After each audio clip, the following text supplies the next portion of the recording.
In a world filled with information, where do you turn to get straight talk about retirement, investments, and your money? Lock it in to the longest-running financial talk show in Arkansas, and let us help you build the bridge between information and application. Real financial change begins right here, and it starts with you.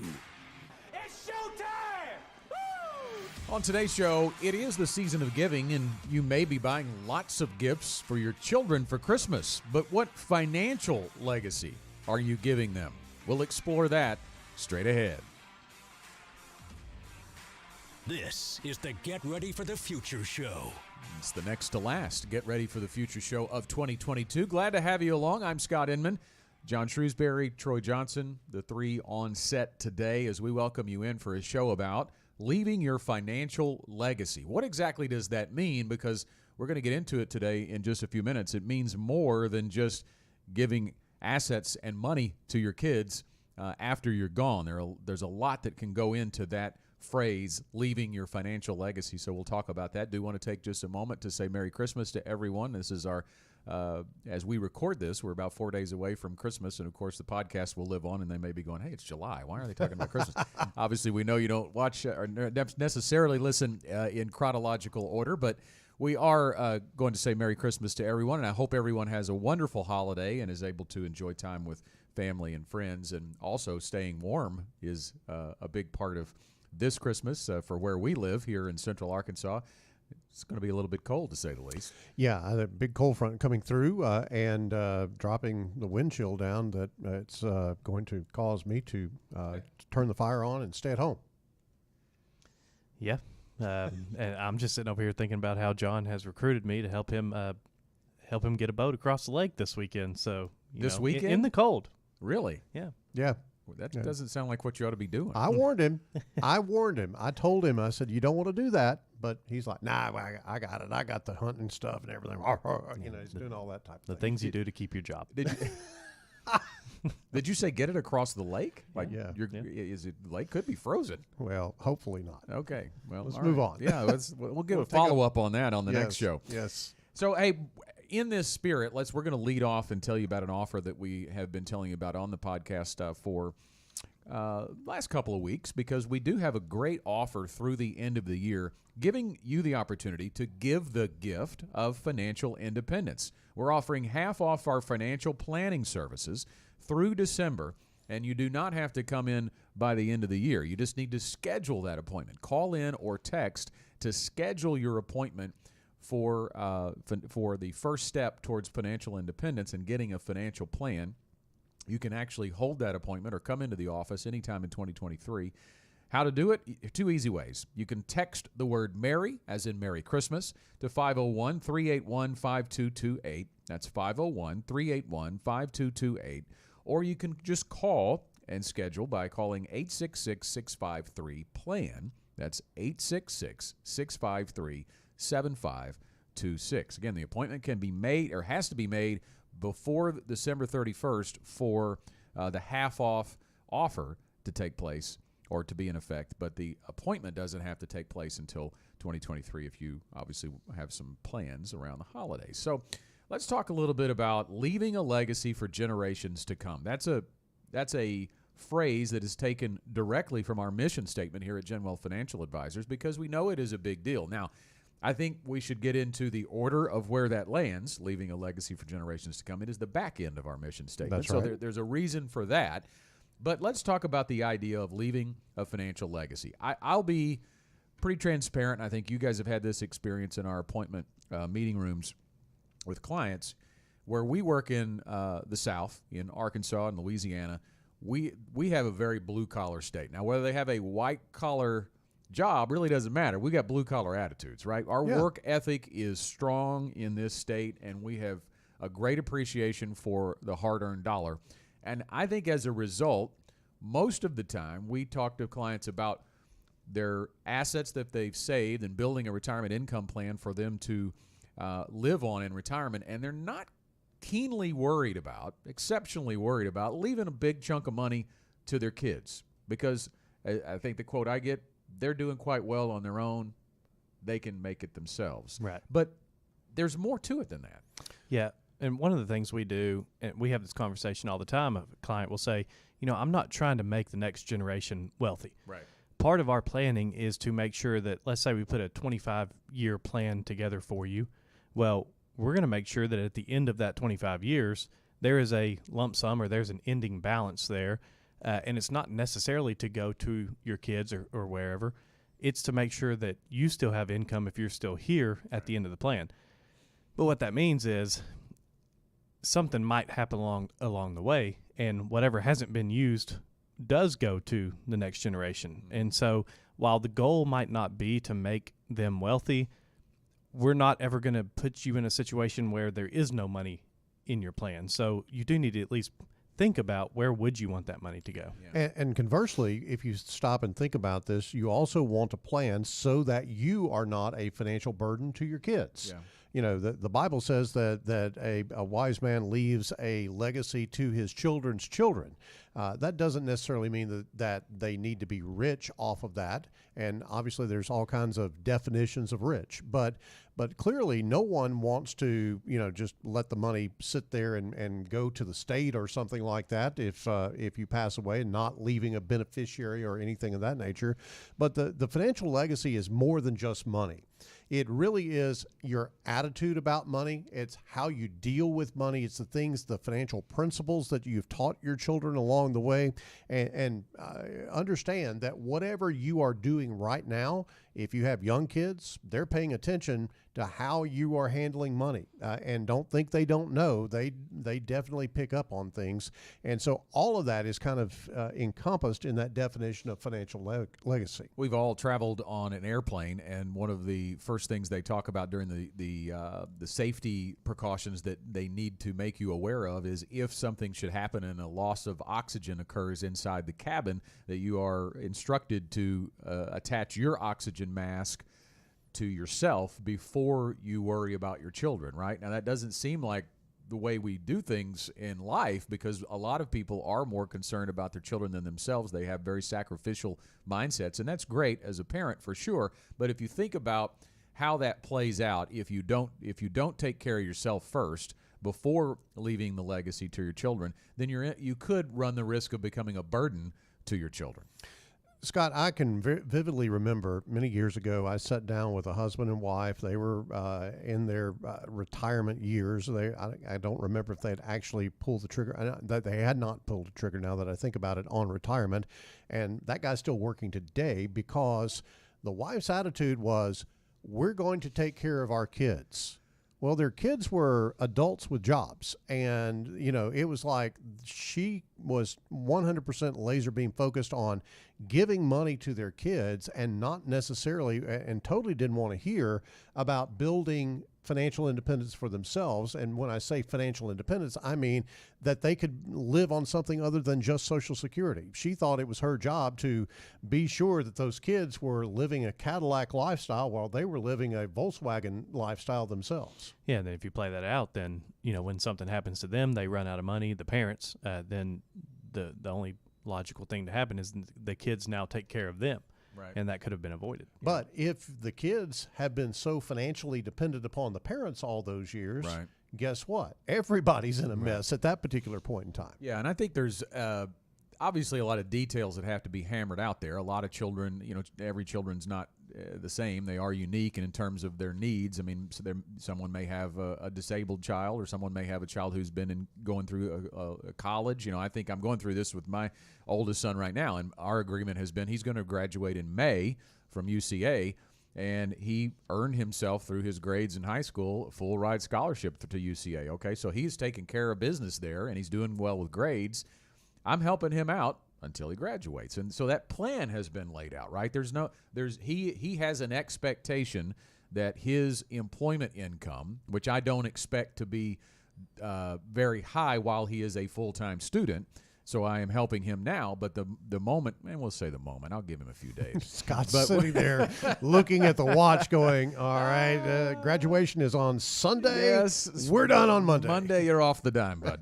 No, so, I mean, he gets some time, right? But he is already working. He'll be able to increase his hours and make more income, and we've been talking about what that income's going to be and what are his expenses going to be, so we can start to lay out a budget for him and he can understand the need for him to take on things like his cell phone bill and his car insurance. And I don't think, we meet with people who are still, their child may be 25, 26 years old and they're still paying that cell phone bill. And those are one of the first things we want to strike when we're working through their retirement budget. But it is a problem because you're not teaching your kids good habits either. That's the other thing. You talk about if the parents run through their assets and the kids haven't been taught good financial habits, that they won't be prepared to help their parents. They also won't be in good shape themselves. So you think about playing that out. Don't you want your kids to have financial independence? You can't give someone financial independence if they're on your dime.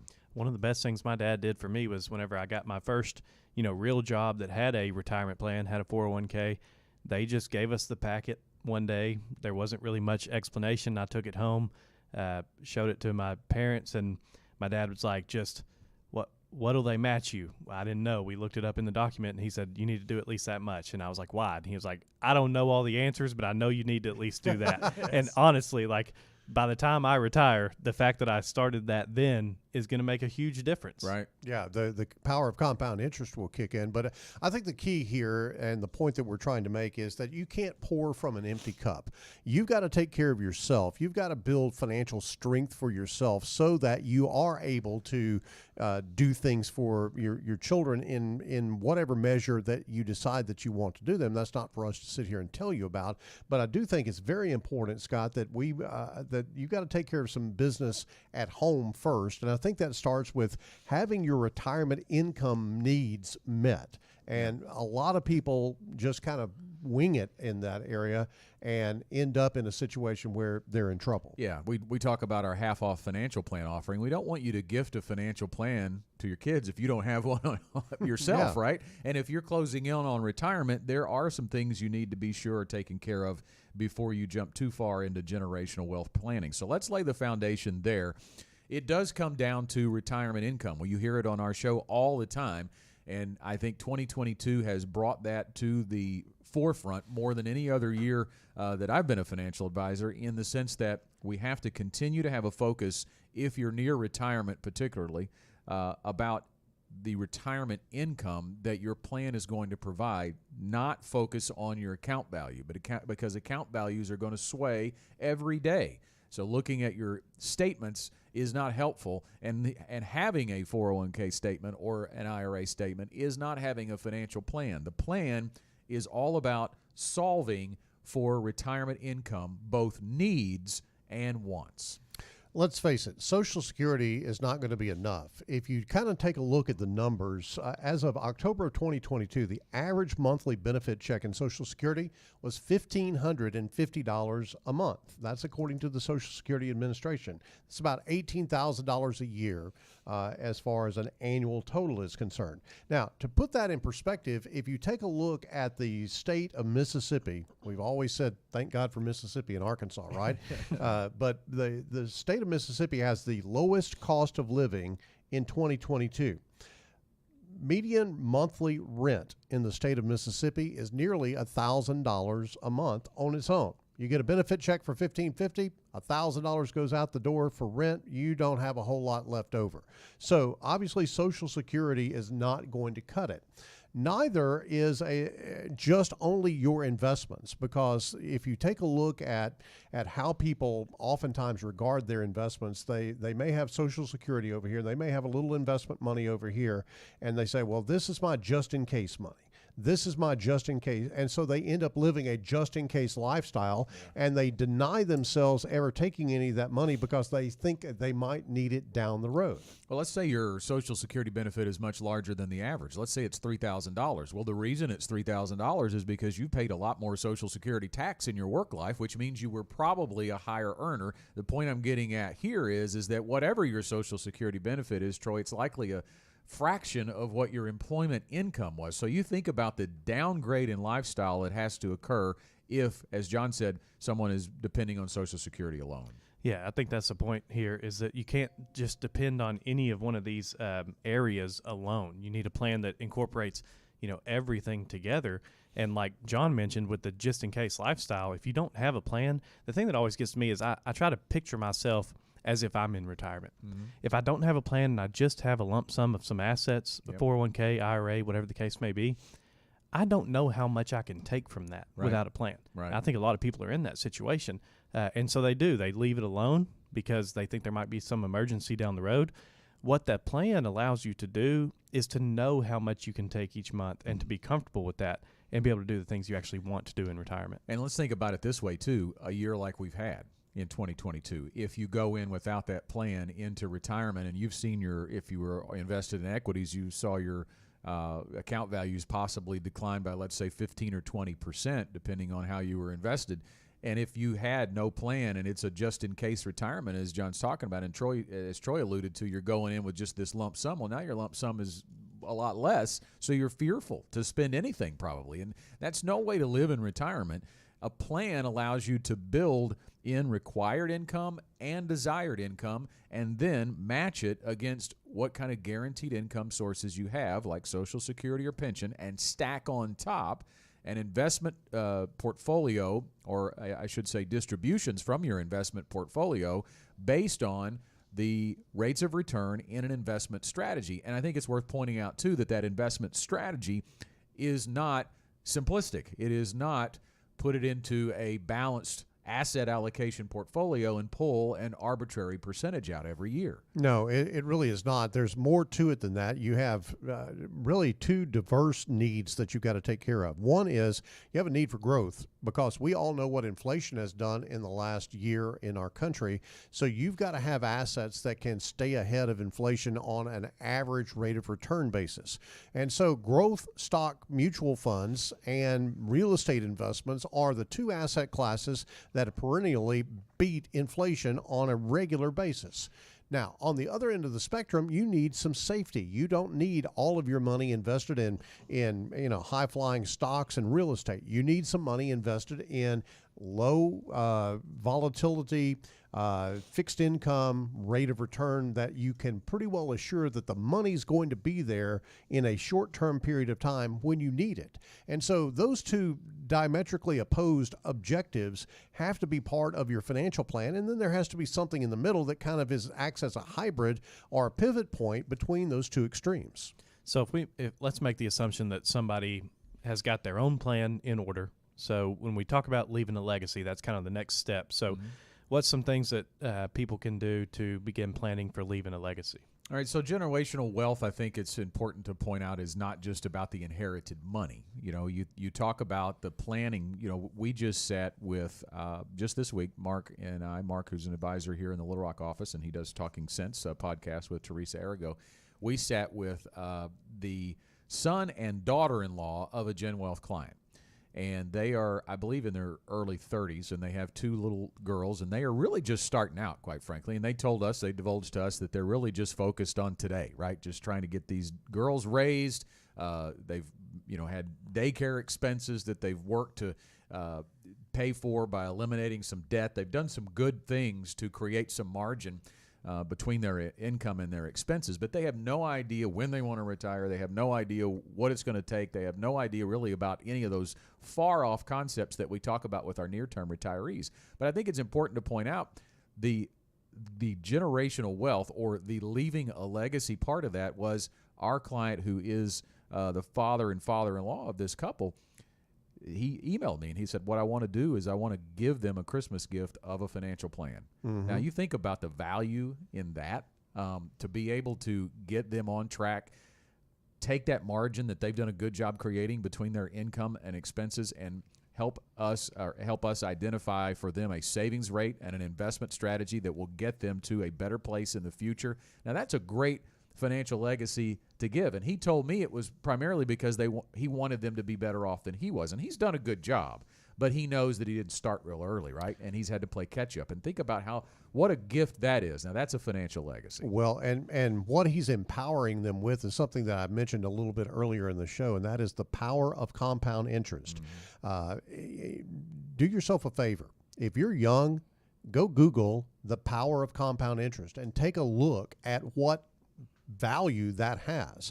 I think I've given this example on the show before where you have someone who was going to max out their IRA account between, let's say, age 22 and age 30 versus someone who, and then stop and not do anything else past age 30 versus the person who is going to wait between age 22 and age 30 and then max out their IRA account from age 30 all the way to age 67. They arrive at basically the same amount of money at age 67. This guy put in a very small amount of money relative to how much the other guy did over here. It is the time value of money and the power of compound interest. And that's just one of those features that is working in your benefit when you get started early in a financial plan. But Troy, I think that you alluded to this just a little bit earlier. You're really kind of setting the template going forward in that couple's life for good, sound financial decisions. And if you train up a child in the way they should go, they won't depart from it in the future. Yeah, and the earlier you start, it makes it easier to do this also, because when you get your first job, if you go ahead and start putting money in the 401k, then it's like you never missed it to begin with. So it's all a part of just building those good habits to get you to a better place in the future.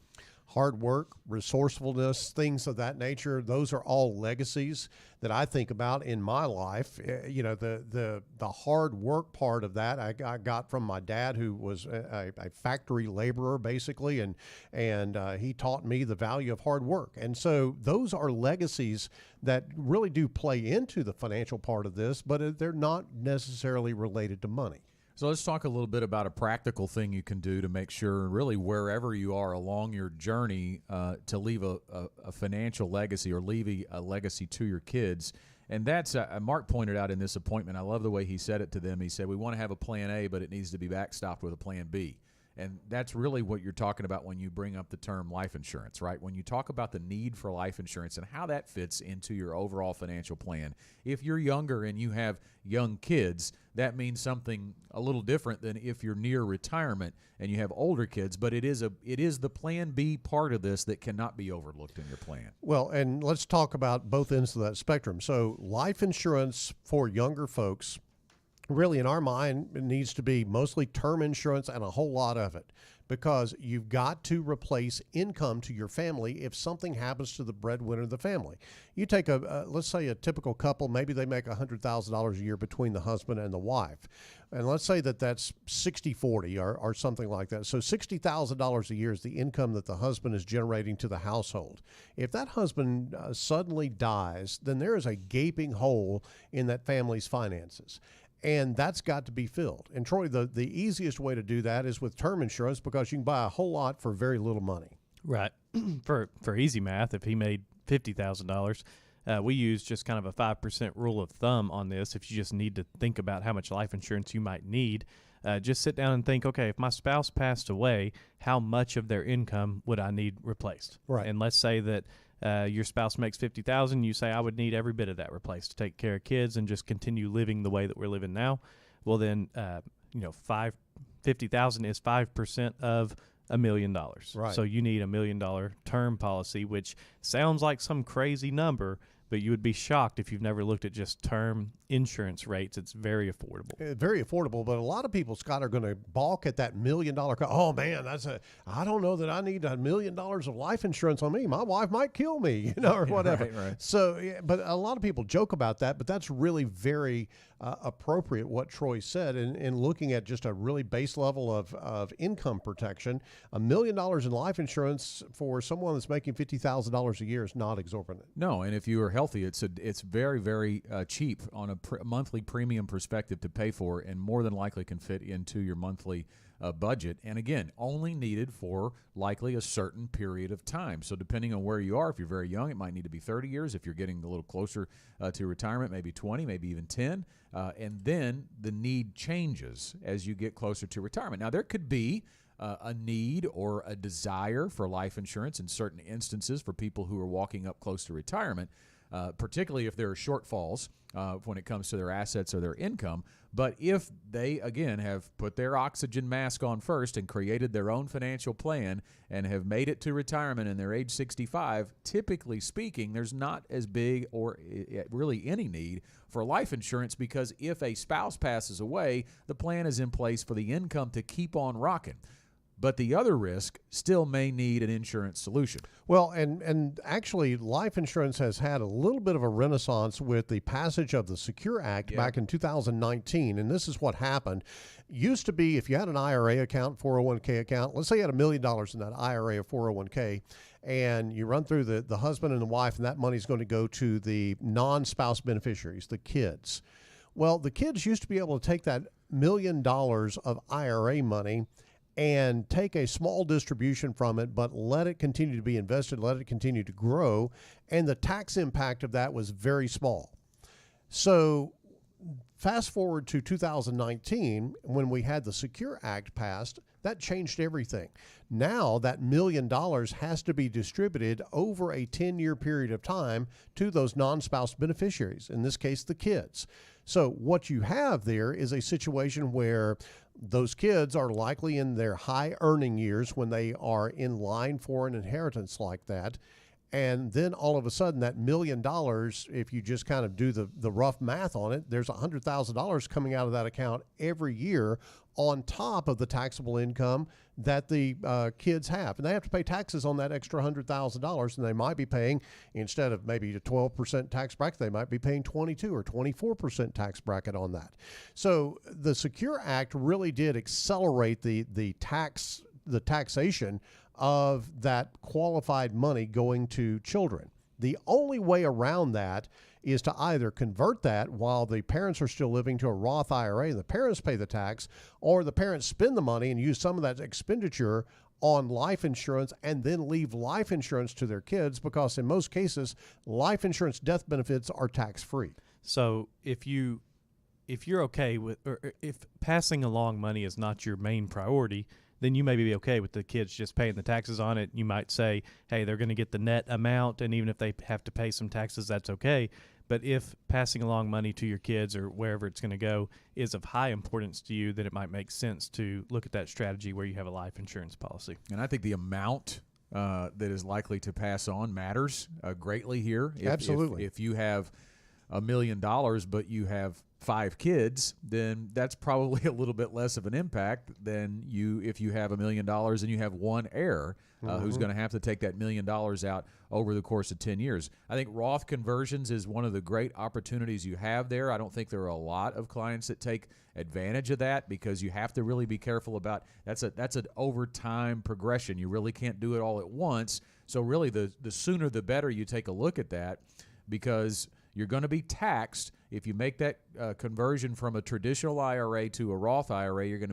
That's a taxable change, but you're going to keep all of the money in the new Roth IRA, so you're going to have money on the sidelines to pay the taxes there. So that has to be a real planning point before you jump into it. A real gradual process, because you can wreck yourself from a tax standpoint doing Roth conversions. I've had people come in and they read an article or they heard something and they said they're all head up about doing Roth conversions until we sit down and understand what the tax impact of doing that Roth conversion is. Then they go, oh, okay, maybe I'll only do a little bit or something like that, or maybe I won't do any or whatever. But the key is that certainly is something that you can look at. But buying a life insurance policy, if you can qualify for one late in your 50s or 60s or whatever the case may be, is a way to pass along that legacy without the impact of the taxes. Now, Scott, you had alluded to life insurance or insurance being a part of the legacy building process when it comes to long-term care. And that's what we talked about early in the show about not being a burden to your kids. Mm-hmm. That's exactly what long-term care insurance is designed to do. It is designed to allow for the funding of care so your kids don't either have to go do that care or they don't have to pay for someone to come in and take care of that care. Long-term care really pays for your care if you have a long-term care event with discounted dollars. Think about it that way. If the care was going to cost, let's say, $25,000 a year as a just a rough number. Let's say it's going to cost $25,000 a year. You might only pay $2,000 or $3,000 a year for a long-term care policy, but it might fund that $25,000 expenditure for that care to be provided to you. Yeah, according to DHHS, half of Americans turning 65 today will develop a condition severe enough to require long-term care, so it has to be planned for. We call it the elephant in the room when we're discussing retirement, because it's not the fun part of retirement, but there has to be a plan for it. It may not need to be insurance, but it needs to be discussed, right? You have three types of people or silos of folks in terms of how they should deal with long-term care. If you have no assets or few assets, Medicaid is really your only option. And on the other end of the spectrum, if you have overfunded retirement, in other words, your income needs and desires will be significantly handled by just a portion of your investment portfolio, and you have access or excess assets, then you can create a long-term care bucket. In other words, a moderately invested bucket of money that is there for you at some point in the future should you need it. But the vast majority of people are in between, Troy, and they're going to need to look to insurance to at least provide part of their care in retirement. Yeah, that's going to be kind of most people, and you've got a few options there. There's different types of policies. You've got traditional long-term care. You've got a life insurance policy with a long-term care rider, and honestly, we could do a whole show just on the differences between those two. But I think the important thing is get with an advisor who has some expertise in this, and let them walk you through the differences between those two policies and see which one is best for you. Scott, before we wrap up the show today, I think it's important that we talk about the fact we mentioned the Secure Act passed in 2019. Mm-hmm. There is pending legislation right now, and it looks like it's going to pass because they've encompassed this into one of those omnibus spending bills that basically says, the wheels are going to fall off the bus on the government if we don't pass it, so they end up passing it regardless of what's in it. But Secure Act 2.0 is in the works in Congress and will probably be the law of the land by the time the holidays are over. So let's expand on a little bit about what's going on with Secure 2.0. I saw a tweet from a representative today, in fact, that said, me and my team are reading through the omnibus bill today, and I thought, man, I'm having a better day than he is. No doubt. But yes, so it is included in a massive spending bill package that, as of this recording, is expected to pass Congress by the end of the week, so by Christmas. And the final version of Secure 2.0 is in there. And this one does not make as radical a change as the first Secure Act did, with the change in the way inherited money is withdrawn from IRAs or other qualified accounts, as we talked about already in the show. But it is going to increase the RMD age again. That was changed in Secure 1.0, or the first Secure Act. It was moved up from age 70 and a half to age 72. There's going to be a gradual increase over the next 10 years, making it all the way to 75. So there's not going to be a requirement to take out money from qualified accounts until age 75 for future generations. Scott, the big headline here is that it starts at age 73, beginning January 1, 2023. So folks that are going to turn 72 in 2023, you've been thinking, I'm going to have to do my RMD next year. They actually moved the bar up and went, okay, we're going to do it in 2023, and it's going to be 73. A lot more in that legislation that we can talk about, but we are out of time, as you heard the final bell. So, Troy, we'll start with you. Yeah, so final thought would be, financial independence, it starts with you. You can't pass down something that you don't have yourself, and a relationship with an advisor can help you plan for those things. If it is important for you to pass money along, can help you get a game plan together.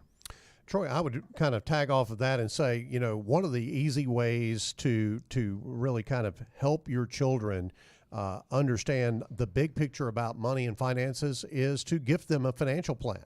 That presumes that you've got one yourself, but gifting them a financial plan is a great way to get them on a solid footing. We've got a great opportunity for you to do that right now here at GenWealth, but it is the foundational things about sound financial knowledge that will carry forward for them for years to come. And I think about my final thought. We just ended that bell when we were in the middle of talking about all the legislative changes, and it comes to mind there are so many things that can really help you out by working with a financial advisor. And that's one of the things, just staying on top of changing legislation that governs the rules around your retirement accounts. I mean, that's a lot to keep up with, but it goes beyond that, the planning process. Being your personal or family's CFO is really what a good financial advisor should be about. So in this new year, if you've never worked with a financial advisor, maybe it's time to build that plan. John talked about the great opportunity to gift a plan or the great opportunity to create a plan for yourself. We are offering half off those financial plans through December. Here's how to do it. You have one of two ways to get that started. You can text the word Merry, as in Merry Christmas, to 501-381-5228. That's 501-381-5228, or simply just call 866-653-PLAN. That's 866-653-7526. Again, the appointment doesn't have to be actually held until next year. That's all the time we have for this week's Get Ready for the Future show, our next to last of the year. We hope you'll join us for one final one next week. The GenWealth Financial team is available to you 24/7 at info@getreadyforthefuture.com or call our offices at 866-653-PLAN. That's 866-653-7526. You should personally consult a financial advisor before making any investment, and no strategy can assure success. Securities offered through LPL Financial. Member FINRA SIPC. Investment advice offered through Independent Advisor Alliance. Independent Advisor Alliance and GenWealth Financial Advisors are separate entities from LPL Financial.